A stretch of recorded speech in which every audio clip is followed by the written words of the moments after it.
Just be relaxed because somebody seems too very serious and we are so far from you. So because Sarah was asking me how many times did you saw the film, so I think it was maybe 25 or 30 times, and I'm always surprised because I discover some new things in the film and some new people because it's so rich. Because we have this 7 part of film and 7 way of thinking and way of thinking of life, of parents, of music, because there is a lot of music and food.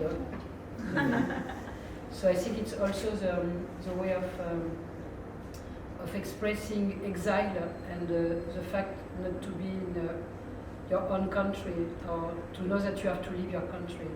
So dance, music, food, parents, friends is really important, and also cinema, because we saw all kinds of cinema, people making cinema just with phone, with smartphone, or with a little camera of 60 millimeters video.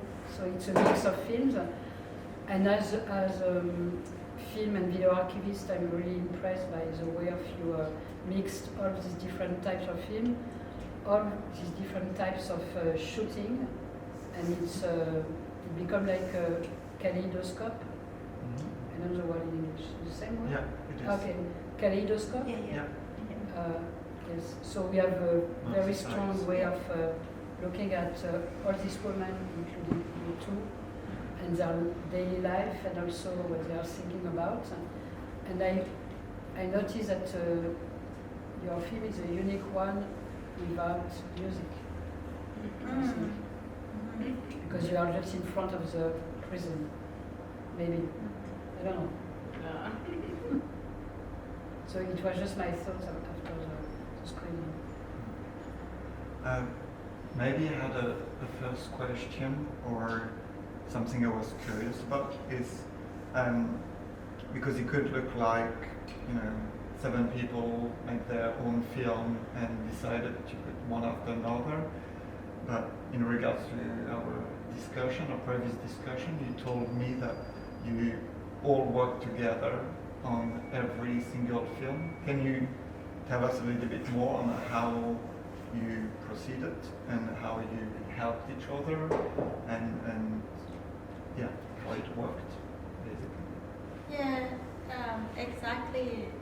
Specifically from this aspect, the film is very unique because it's not like so many other collective films that are made kind of individually and then they will assemble later on in the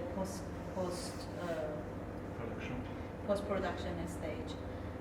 Because we have in the history of cinema, also in Iran, a lot of collective films.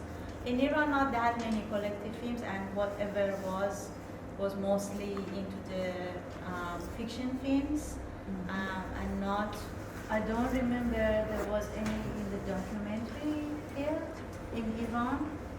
No, even in fiction, they had their separate Yeah, films. I wanted to say that, yeah. And even those very rare examples that we have had, and also a very recent, actually, documentary series that I was involved, which was a co-production between Iran, France, and Germany with Wim Wenders as project consultant.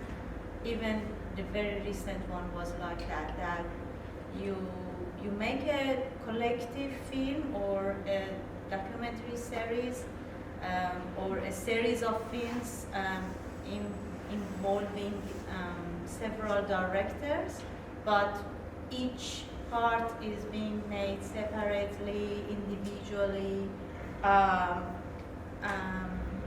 without actually that much interaction or exchange between the people, participants in the whole project.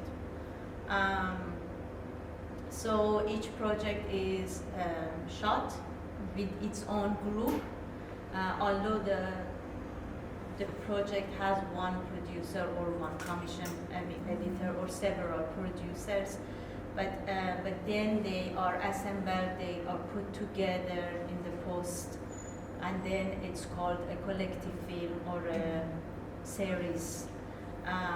But this film was unique in many regards, because that was, first of all, that was the first time that a collective documentary film was made. A collective documentary film was made by only women, 7 women filmmakers, and the most significant thing for me about this film was that this film was made without any commission editor, without any kind of major mainstream production company behind it. There was no production company.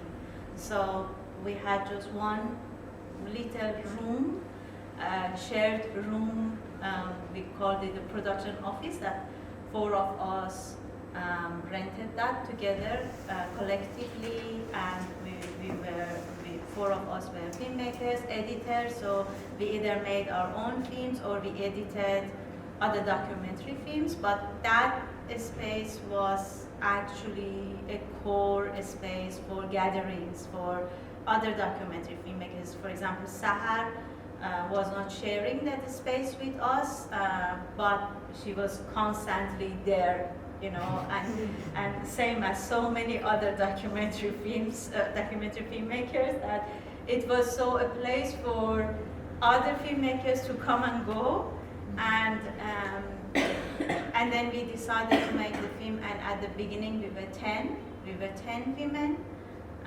documentary filmmaker, but because the process of making such film in this format, in this context, is so difficult, it's so challenging, and it needs a lot of resistance and resilience.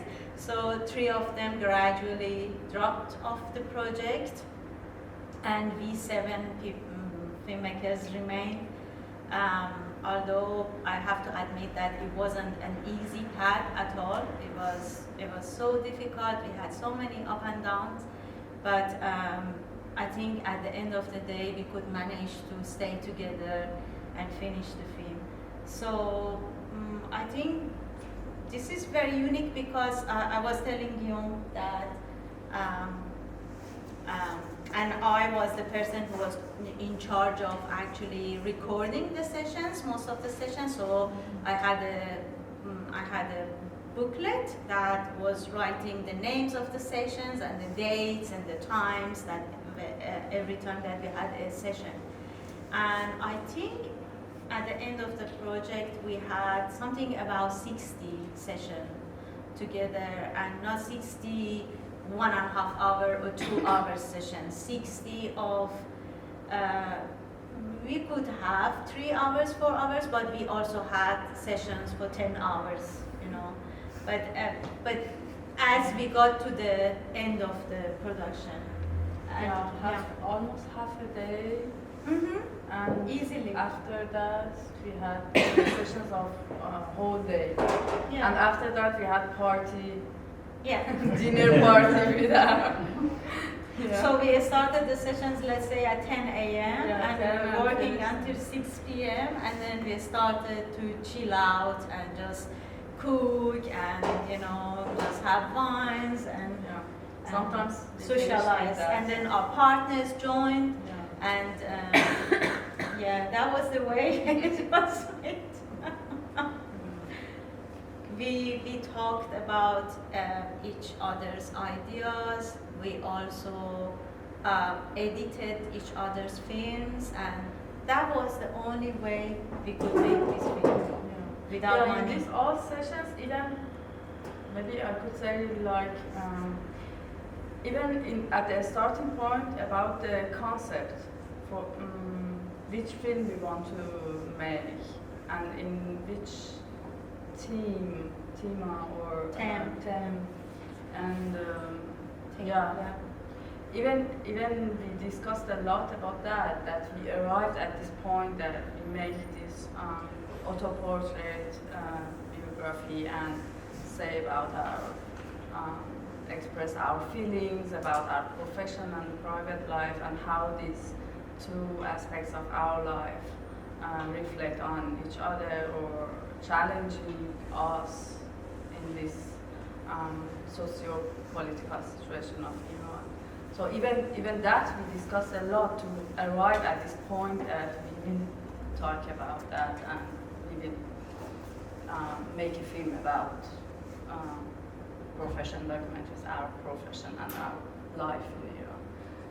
So yeah, even the concept was created by our discussions together after 10 sessions, like 10, 12 sessions. Yeah, after some months. Yeah. Because the whole process of the film took about 2 years to finish, from the idea development until we just had our own private, actually biggest screenings ever in Iran with about 300 something audience. Again, with the help of each other's pockets, we managed to hire a very big cinema in a private high school in north of Tehran, which had the capacity of 400 seats. And each of us started to kind of invite people as much as we could. And No, we had just a limit of 50%. I remember. because the places are not so much as but it was big. and each of us we had the limit of 50% invited, not plus or because the place was. But at the end, 300 something people. 350. Yeah, 350. 50%. So even that, the only actually kind of opening a screening that we had, we also managed it ourselves, and it never ever had such a screening in Iran anymore, because the film, of course, was censored. We didn't send it to film festival in Iran. There is only one independent festival, belongs to House of Cinema, that they chose the film, but I don't think even that one had, because it's a kind of private, it doesn't have kind of a screening to public, and it's basically shown for juries, and then they have very limited sessions, I think just one time session of showing all the films that have been chosen for that kind of local festival. And usually the capacity of the salon of House of Cinema We was saw very it in the film, yes, in the and then- episode of Nahi. yeah, which That I was think the around place. 60 people, 70 people showed up that night. Yeah. Yeah, we didn't show it in cinema in Iran, but we had a lot of private screenings Yeah. in private cine clubs or Galleries. galleries, Yeah. The people asking us to. Also, In some houses yeah, that home screenings. Yeah, home screenings. Home screenings. They gather together to watch documentary films. Yes, and they sometimes have 40 people showed Yeah, up. 40, Yeah, 40, 50 people showed up in a big house. And So in fact, the way of producing and screening the film is more like an activist film, yeah, because you have no production. it's a cinema of resistance. Yes. We want to make this film at any cost. Yeah, actually, we didn't have hope. We didn't have hope to be able to show it, but at the one point we decided to make this film. Whatever happened, we will do that, and we will finish the film. Even we couldn't show it anymore because we didn't know that the situation. Gets better or But worse. political situation became more restrictive or not, but we decided to do that in a way that we want, and maybe we will see after. So And may I ask a question? Of course. And how about the House of Cinema? It's open now or already closed? Yeah, or- yeah, it's open. Okay. And it's open, and it's actually with the context of the super tense political situation in Iran is kind of acting still a little bit independently. So yeah. But now, I mean, at the time we made this film, we didn't imagine that we're going to have something like this 10 years after that. Absolutely. We were much more hopeful than this. But now, Sahar is for years, is not living in Iran. I just left Iran last year. Farahnas is in Hamburg for some years. Mina, after she was arrested in 2021, in May 2021, and her passport was confiscated for more than 1 year. As soon as she got her passport, she just left Iran, and so 4 of us now Outside of the country. outside of the country, yeah. And 3 of us are in Iran. Nahid and Sepide and Firuze. And Sepide is actually still the most optimistic person. The one who made The one who is imposter. yeah, the one The who one who had breath, who is exercise of breathing, no? No, No, that's no, not him. no, Nahid it's is not also him. in Okay. Iran, but Yes. Sepide is the one who talks about her aunt Yeah. and her childhood and relates the death of her aunt to the victory of the Islamic Republic of Iran. And yeah, she's still, wow, we are all amazed by the amount of optimism that she has. She's not optimistic, but she's super resilient, and she's extremely activist, and she still works at House of Cinema actively.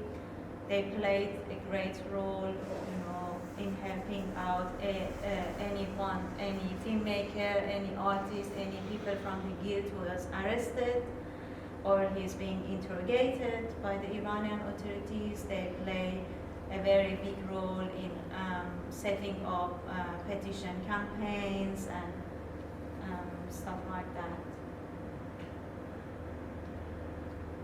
There's actually like a couple of words in the movie, like in the film, making film grew harder, and I thought that was kind of making a lot of sense in regards to what you just said. It feels that it's harder and harder, and not moving in. Yeah, in but a- compared to now, Yeah, it was much better. That one yeah, is not comparable to the situation we have now. yeah. But you almost film inside houses. There is not many shots outside or from the windows. Exactly. So, could you explain why? Sahar, you want to explain? And I want to. Yeah, as we say also in the film, getting permission from authorities, it became more and more difficult. And if when you are an independent filmmaker and you don't have the sponsorship by the institutions linked to the government or a kind of the main producer that who is a kind of legitimate the project and all these things that make more and more difficult to have the permission to have shooting outside.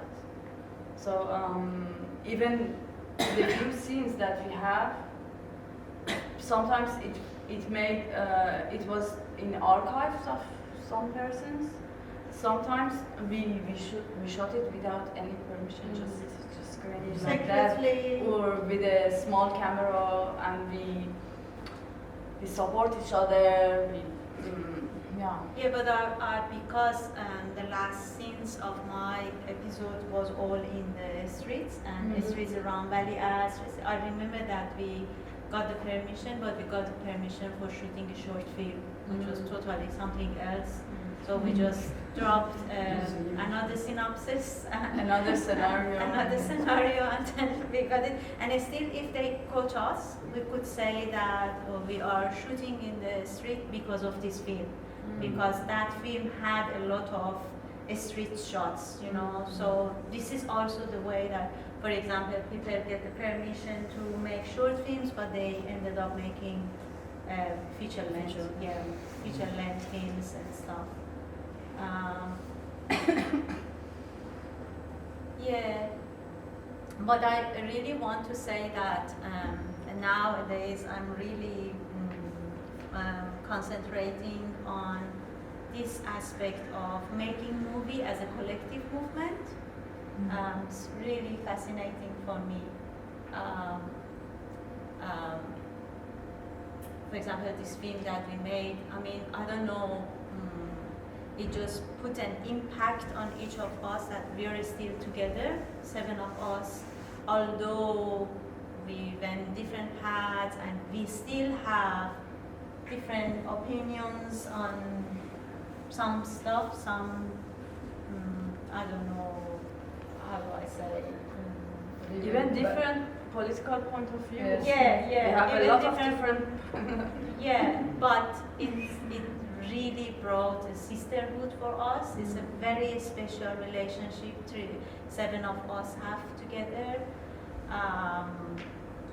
We never could forget each other, and when Firuze and Mina were arrested, I think the other 5 were on fire. I was at that time in Australia visiting my parents after 2 years not going to visit them because of COVID. During the COVID, all the borders of Australia was closed.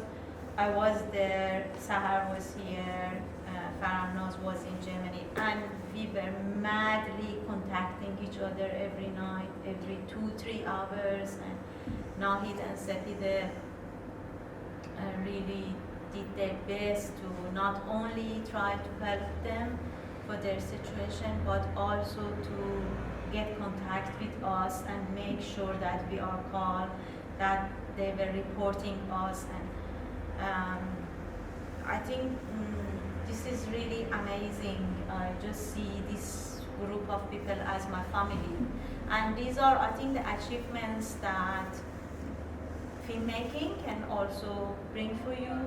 So, I mean, for me personally, filmmaking never was for fame or kind of money or become rich, whereas these kind of human relationships and achievements is so valuable for me. And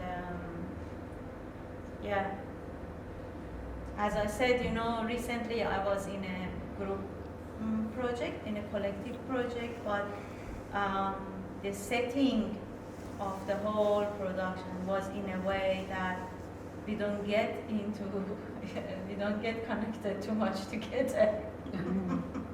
You know, because the purpose was that a production is made, and that was the main and that objective of the project, that a project is made, you know. Okay, we apply for fund, we make a film, and then each of us have a film in our resumes, you know, and then we go to several film festivals.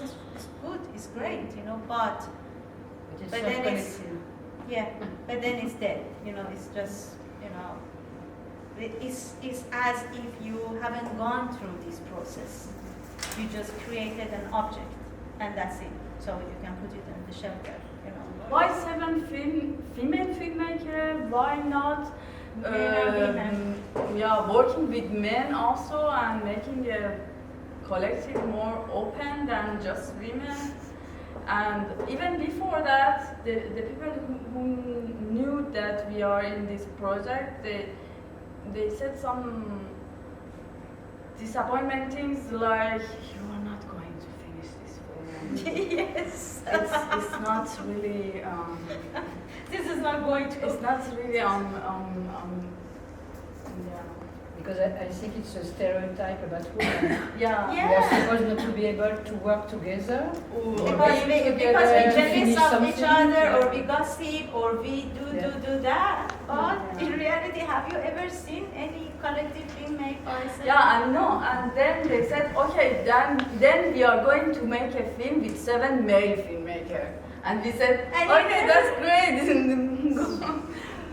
Looking forward to see is really going to do that.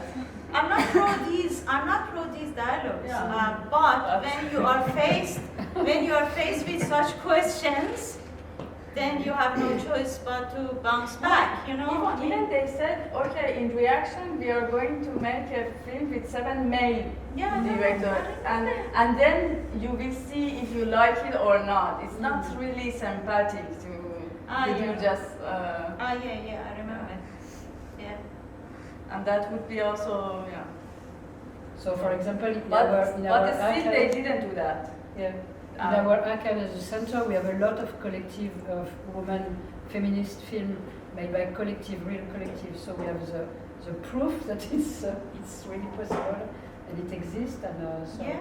but many, I was thinking that what you said at the beginning, that many so-called collective film are not collective, but like an addition of, and I will check, coming back home, that I think that there is no example of documentary collective film, real collective film in the story of cinema. Yes, recently there is. More You're the efficient. expert. Yeah. Recently started, like for example, I think 2 years ago in ITFA, or I think it was in ITFA or Berliner, there was a collective film from Myanmar, and also there was another film from Hong Kong. Made by women? No. No. Oh, you're talking about women, Yeah. but I'm talking about collective film, and in a collective film that the directors even didn't, they really cannot even say their names. You know, and then you say that a collective documentary by Myanmar filmmakers, or Hong Kong collective documentary filmmakers. But I don't know if they are only women or because they can't. If they reveal their names, they are arrested.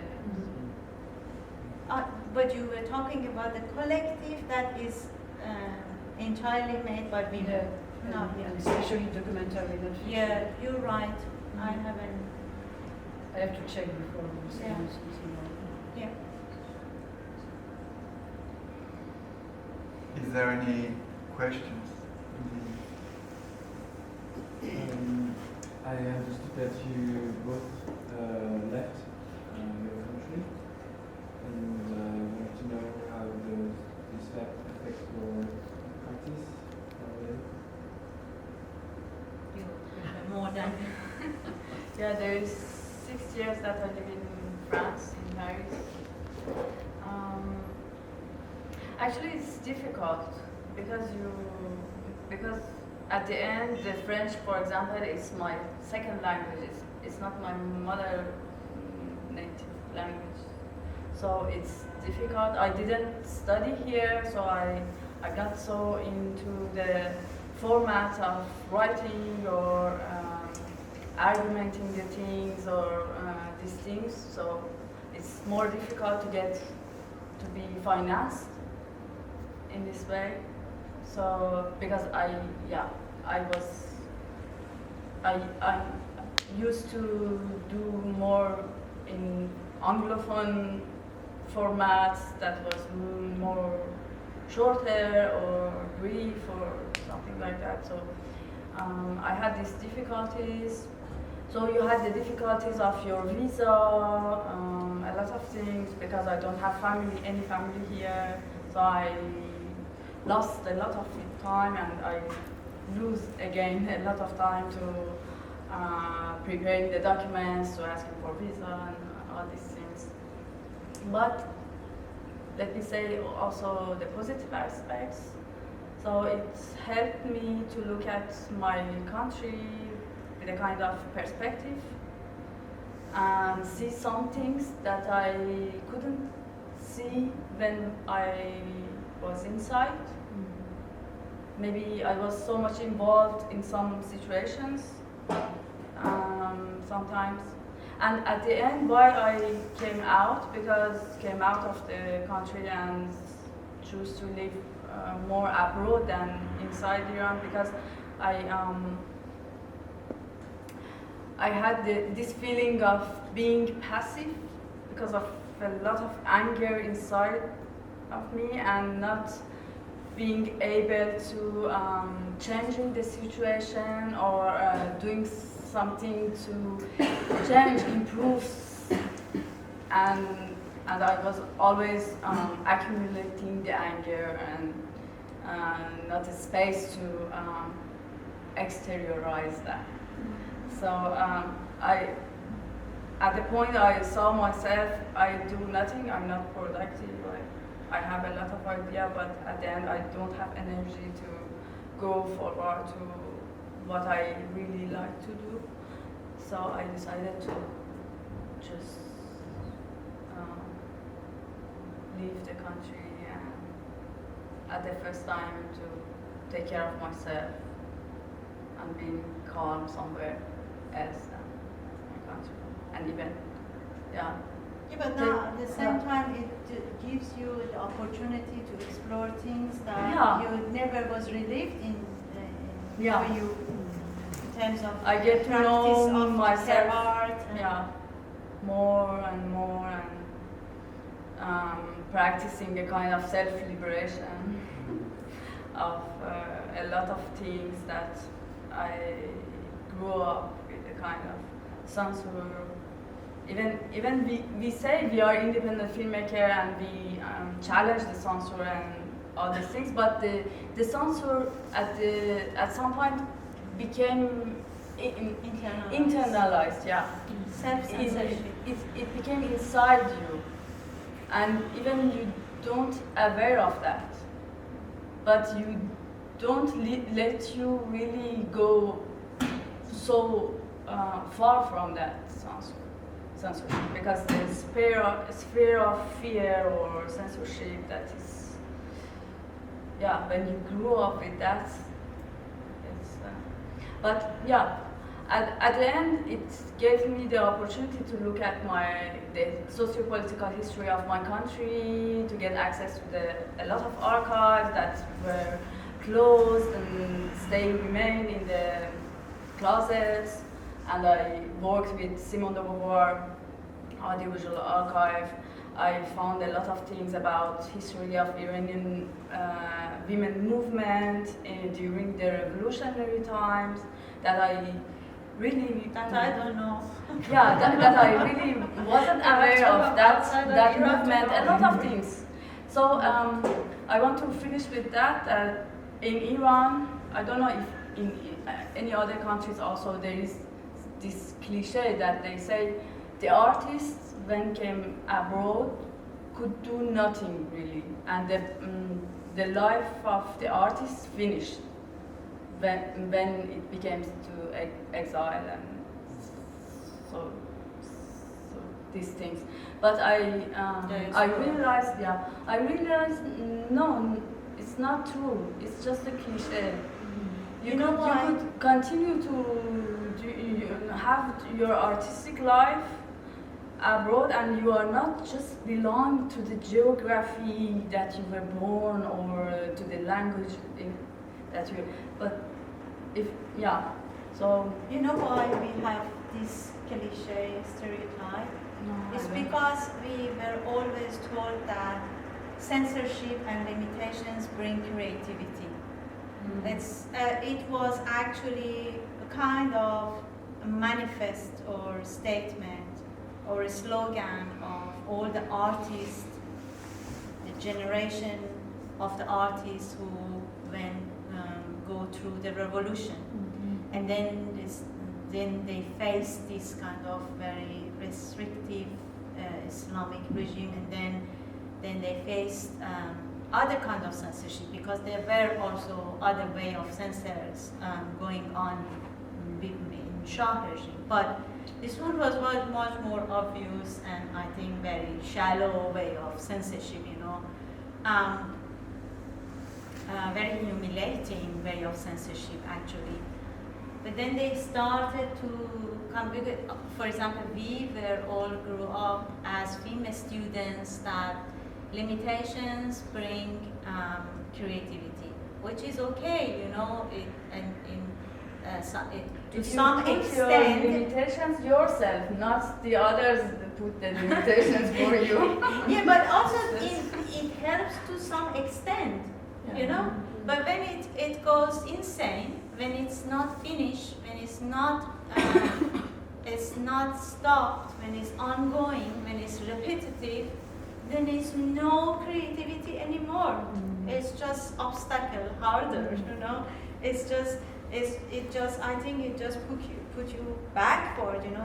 You cannot develop from some extent onward when you're facing constant censorship. So that's why most of the people say that, because we got used to the fact, but I think it's greatly changing. I think the new generation is changing this discourse greatly, because at the moment we have a lot of artists, Iranian artists based in all across the world, and they are working and they are successful and they pursue their career, you know. So yeah, I think my perception is because of that, because we got used to always confront restrictions, and it became like obsessive, you know. But then we think that, oh, okay, if you just go somewhere that there is not that much limitation, then you lose your creativity. No, but it's all about you and whatever you want to say. Of course, you know, we never can use kind of those kind of, how do you say, authenticity that we have access to when we were filming in the streets of Tehran, or with using the actual characters, Iranian characters and stuff. Yeah, we lose that originality.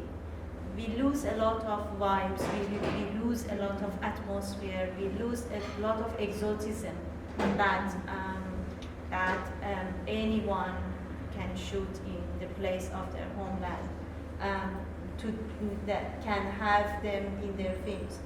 But we can have access to so many other things, you know.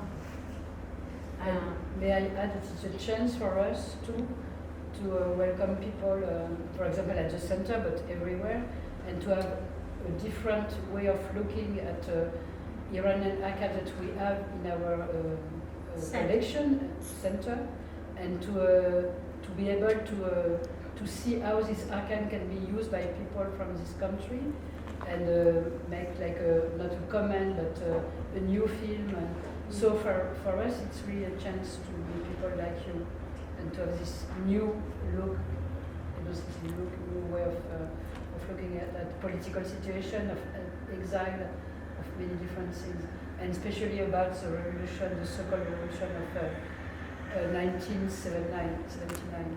Yeah. Yes, exactly. And I can see that she has a lot of projects and ideas.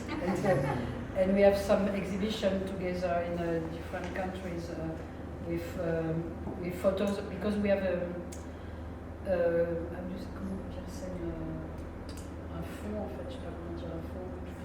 we have also photos made by Kate Millett. You know Kate Millett, the American artist and philosopher, and she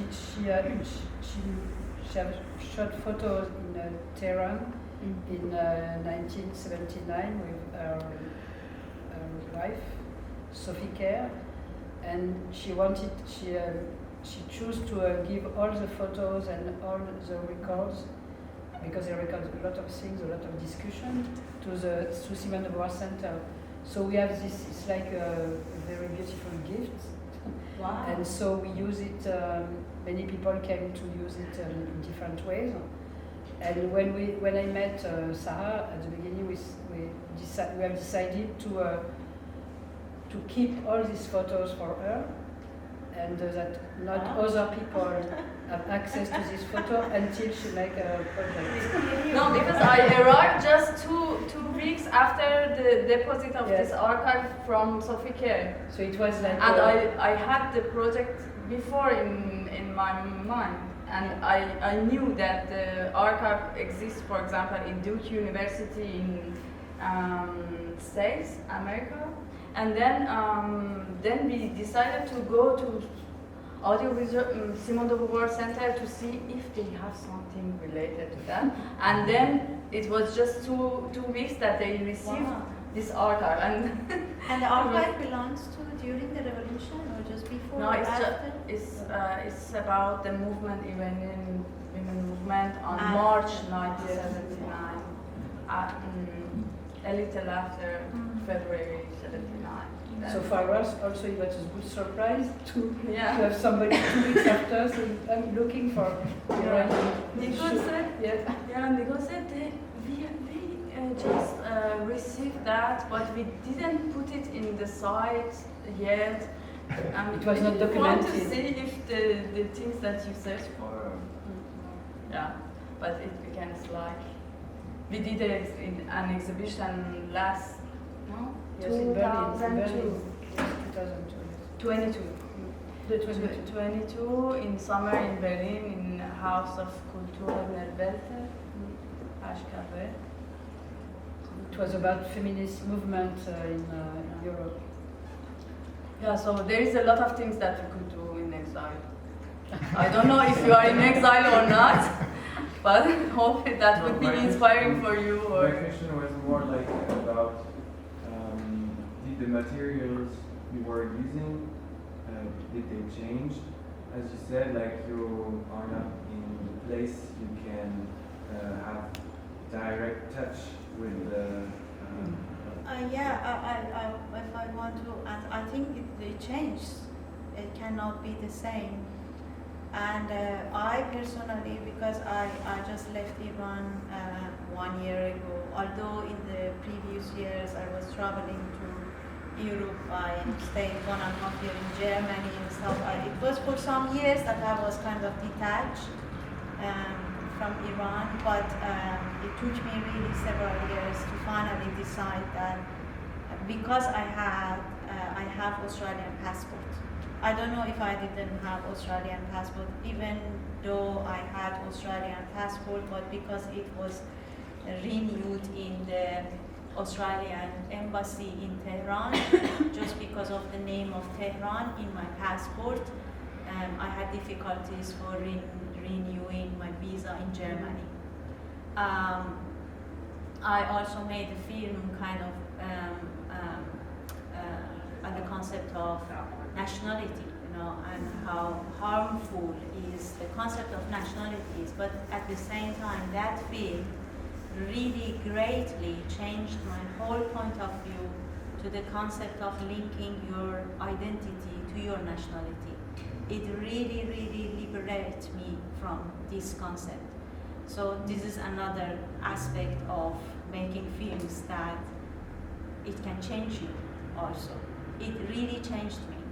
And I got to the stage, all the research that I did for that films and stuff, and I saw that how ugly is the concept of passport in general, and how ugly could be the idea of linking all your identity only to the place you come from.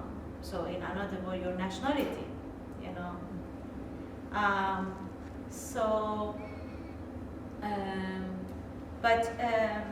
back to your question, I think it changed, and for me, I just was saying that I'm a kind of new person because I lived in Australia for 6 years, back in 20 years ago, but then I left Australia and I lived in Iran for 15 years, and then last year I went back to Australia again, and the reason I chose Australia was mainly because I wasn't, I didn't need to deal with the concept of visa anymore. And as Sahar said, and I see how difficult and how hell how hell is for my Iranian colleagues, friends, to go through visa situation. You know, I already know it, and it's super time consuming, it's super humiliating, and I really didn't want to go through it. And also my family lived there. But I'm kind of new to the concept of migration again, so I put myself in the same situation that I had about 20 years ago. But 20 years ago, I was totally different person. Now I am totally different person. And I try to see and to perceive this movement that I did in my life differently. And I try to be open. And I'm not going to be hesitant about the fact that, oh, I'm going to change my materials, oh my God, so now I'm disconnected to Iran, to anything related to Iran. Because Iran for me is not a place for identity anymore, you know.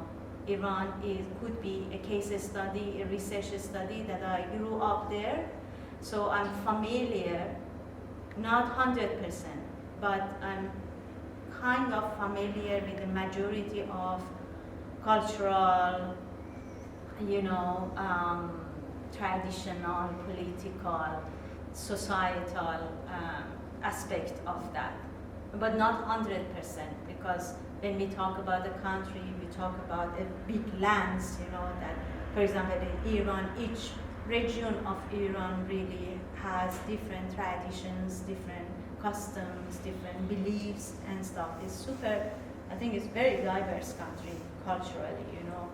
So I'm not going to be hesitant of being detached with it, but at the same time, I cannot totally be detached of that. So I just see it as an opportunity, as Nicole said.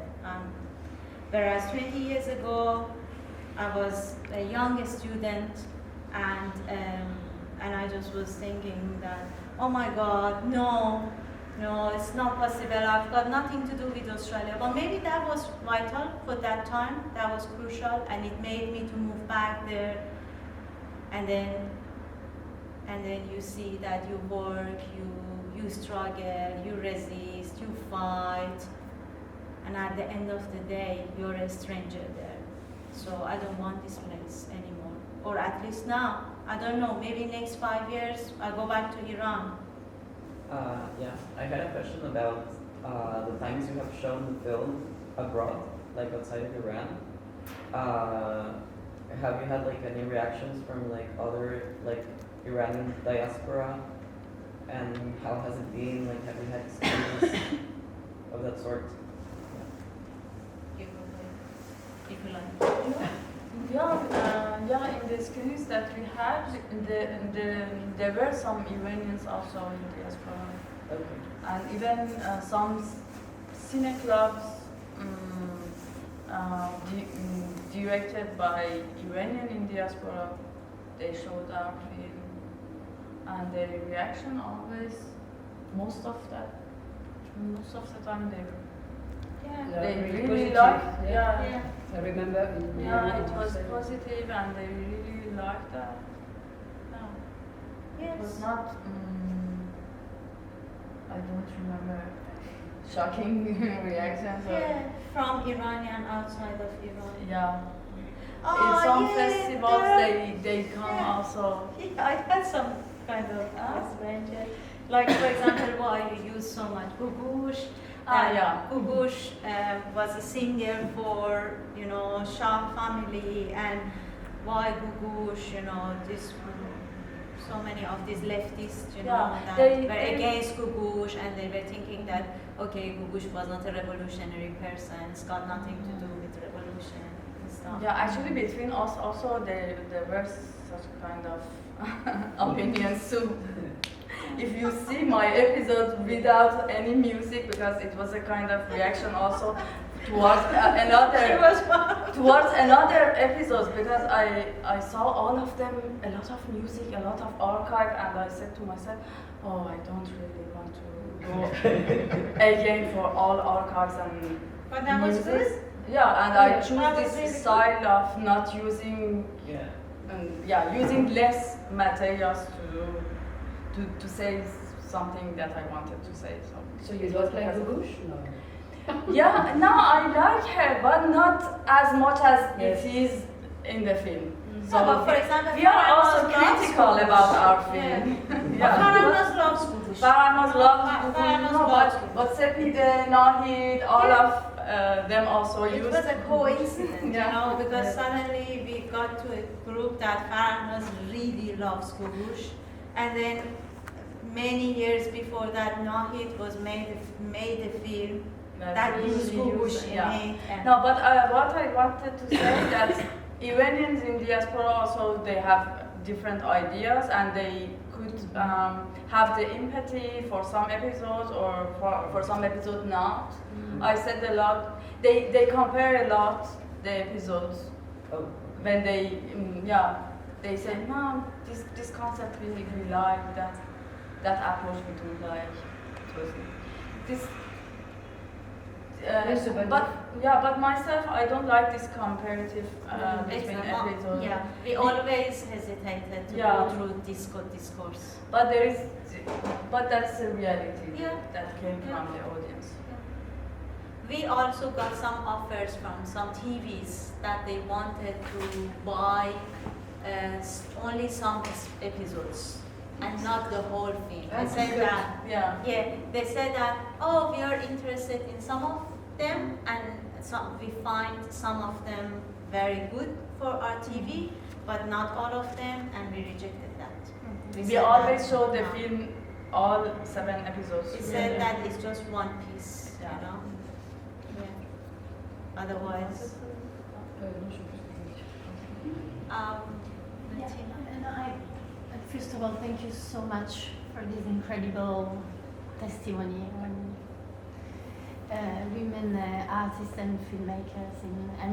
We couldn't be more grateful for what you've done. So thank you very much. I was going to ask. I have 2 questions. One. Maybe one more technical one, because you all have very 7 different personalities and way of filmmaking, and each one of you has a different filmmaking style that we can really appreciate. But all together, the passages from one to another is not shocking at all. It really seems like a complete and unique artwork in the end. So I was thinking, and I was wondering if you also made collective decisions in terms of montage. Editing. Yeah. Editing, sorry, yeah. In Iran, we also say montage. Okay. In many countries, montage is used. French influence. Despite of your different styles, at the end it's a unique and very coherent artwork. I think it's became because we spend a lot of time to discuss about all the details together. But at the same time, we gave to each other this freedom to choose the style, even montage, editing, and the rhythm. But we gave our opinion in each step to each other.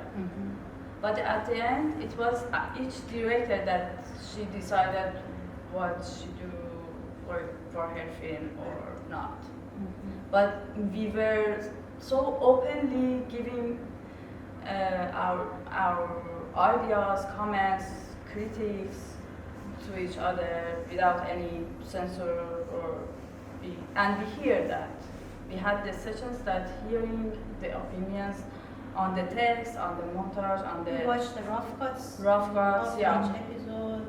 We didn't finalize anything just by ourselves. And as I said, Farahnoz edited 2 episodes. I edited 2 episodes. Nahid and Sepi edited their own episodes. Sahar had the only person who was outside of the group. She decided to just work with someone else as an editor. Okay. Yeah. And we had just one cinematographer for all the 7, and we had one sound person, sound designer and stuff. So all these kind of, having just one cinematographer helped to kind of, Yeah, in sound designing also we approached the sound designer ourselves by our own. Yeah. After hearing the comments of everyone, we had the sessions of hearing each other, and then we go over for finalizing our episode ourselves. Yeah, so I think it And was about like that. Yeah. And about the length of every episode, did you decide it's the same No, it was duration? really- It's not the same. No, No. we have from 8 minutes to the 12 minutes. Yes. 7 to 13. 7? 7, you're Because my 7. episode Yeah. is I 7. thought it's 8, from 7 to 13. The longest was Nahid, and the rest was... That Sabida longest and was- Nahid are 13, Oh, okay. and me and Firuze we are 7 minutes, Yeah. and then the others Yeah, I think I'm 9. in between. Yeah, Il n'y 9, avait pas de 10. contrainte il n'y avait pas de contrainte de durée. You What? didn't have to No. respect a certain Yeah. time. Sorry. No, no, Like, no. constrain about like the No. time of the movie. I switched to French. So No, it's okay. No problem. Maybe following on that question, like there's something I've been wondering for a little while now is, yeah, they're all very singular and they work very well together as a whole. And how did you come up with a title? Was it a difficult thing? And also, I was just wondering about the word profession.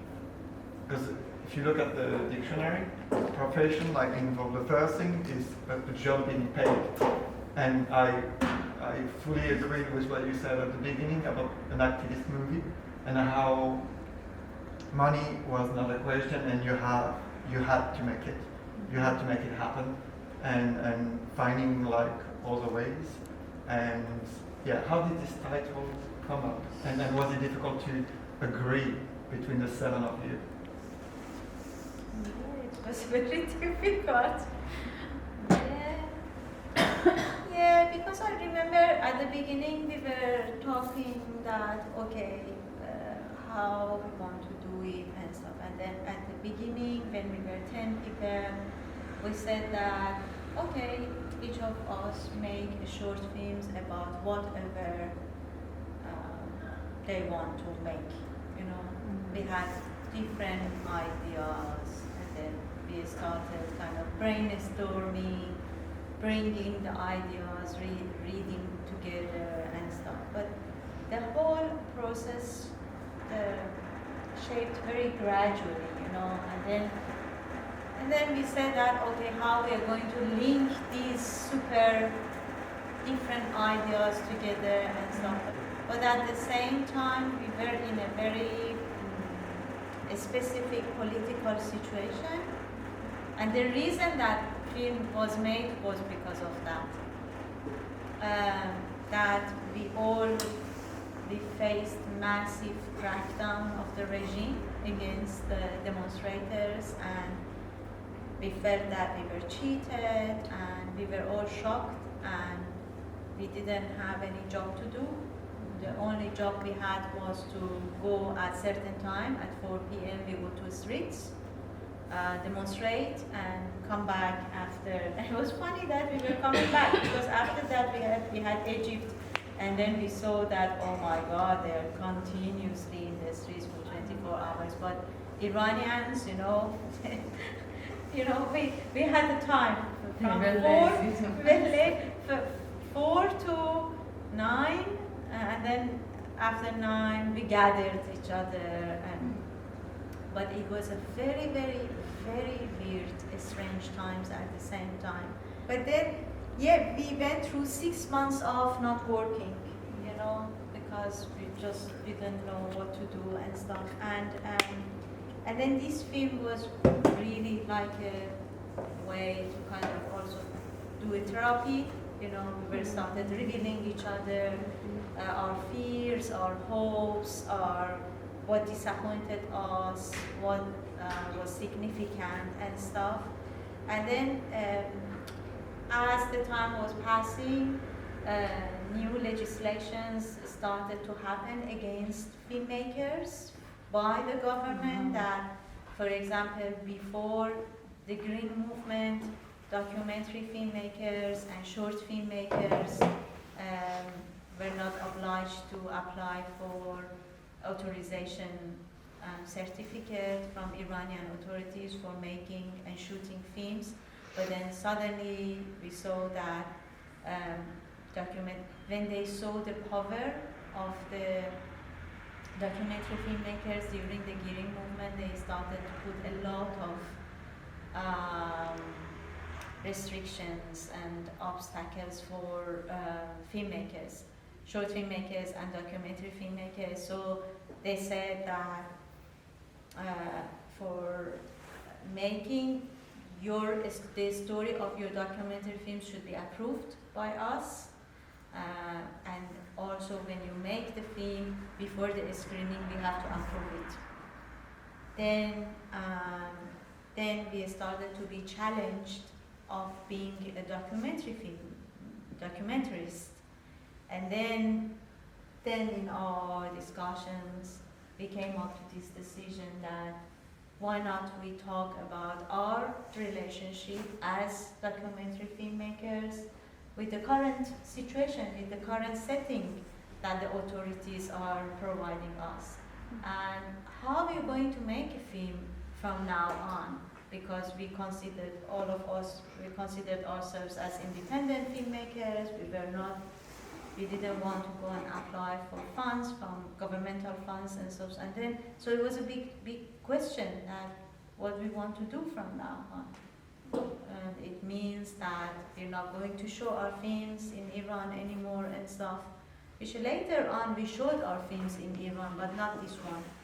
But then we started to question the challenge that we will have as documentary filmmakers with the situation, and then we decided to be self-reflexive, and then we gradually reached, so we said that, okay, each of us make a film as an independent documentary filmmaker, kind of dealing with the political situation and also economic situation. After each political crisis, you straight away see a lot of economical crisis coming. So how we're going to deal with that, and then we reached to the fact that we make a film about ourselves as documentary filmmakers who are facing a great change in their life, and short and profession documentaries. How you can have the profession, yeah, but I get, you are actually emphasizing on the word profession. But what could we have? So it's like a statement, a political declaration. You are a documentarist. It's your profession. We emphasize. Yeah. It's not a statement, but we emphasize that we documentary filmmakers are going to tell our stories. So, Yeah, I could say that even we didn't, we haven't been paid, but we thought we are the filmmakers, documentary filmmakers, and this is how to be a documentary filmmaker in Iran in this kind of situation. You know it as a profession yourself, but in the concrete way of being a professional, it's not really a profession. Yeah. No, but was So also provocative. We showed it that being professional documentarist is like being like that, not really being in profession. But do you have any idea what we could use? I mean, life. first of all, I think it works really well as a title. And then I think there is, from your side, something slightly provocative of being like, we're real professional. And then it's assertive. But, and it doesn't work as well, but maybe vocation. Doesn't involve like so much money, but like the very strong desire, because if the different films have all their singularity, there's one thing we can feel in each one of them is each director doesn't make film because they like to, because you have to. It's not a choice. It's really something like internal, and you said it very well in your film. It's like if you stop making movies, you don't feel good. Like it's always questioning, should have been there, should have like documented that, how would I have done it. It's part of you. It's not something you like to do on Sunday. It's something you have to do. That's your life. And maybe other words could have worked, but I think it works pretty well as a title. So I was just being provocative, and I wanted to know also the story of how you dealt with each other, because 7 people to agree on one title is a hell of a job, I think. And Recently, Farahnos actually was searching through some footages and videos and stuff that she recorded behind the scenes, and one of those videos that she dropped in the Telegram group we have was the time that we were finding the title for that. It was a session to discussion. It was a session for that, and each of us had a book in our hands, so we were searching names into the books, and so it was very funny. So the title is interesting because usually in collective, so-called collective film, the producer will say we are going to make a film about that and that. They put the title or the idea, and after that, all the people have not the choice to find a title. So it's really interesting. Can I just add something? It's not really a question, just a thought. The film made me realize how,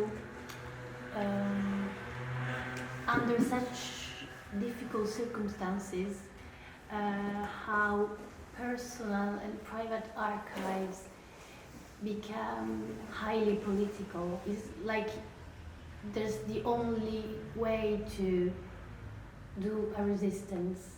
Yeah. Because there's no public space left anymore. I mean, there is, but it's such dangerous. So the film also has a strong relationship with the fear. Like, I think some of you mentioned the fear of being in the street recording. Yeah, it was in my episode. Yeah, it was in your. I think in kind of all episodes also, Sahar, you feel this fear that she hesitates to put the camera very close to the window. Yeah. Also, Sepide talk about fear, Firuze talk about fear of being arrested. And yeah, exactly. Personal archives, and I personally think that talking about you is political. I strongly believe in that, no matter which country you are, because we are used to just talk about others, but when it comes to us, we are kind of we push back. We are pushed back by ourselves, you know. So I generally think that talking about you is a political act. You know, it needs courage wherever you are. Of course, in some societal context, geopolitical context, it could have different costs for you. But I think, generally speaking, any kind of self-reflection is a political act. And I was thinking that in your film there is no film, video, photo archives or music, but we see all your personal archives in boxes. So you have many archives, in fact. I'm joking. She us. I also want to say that tomorrow, from 4 to 6, we are going to show the 8 short films that was made during the workshop that I was running. Yeah, if you like, because I think the majority of them are really stunning in the time frame that they had, you know, and the scale of the workshop. The students did amazing jobs, you know. For that specific workshop, I applied restrictions to force them to come up with creativity.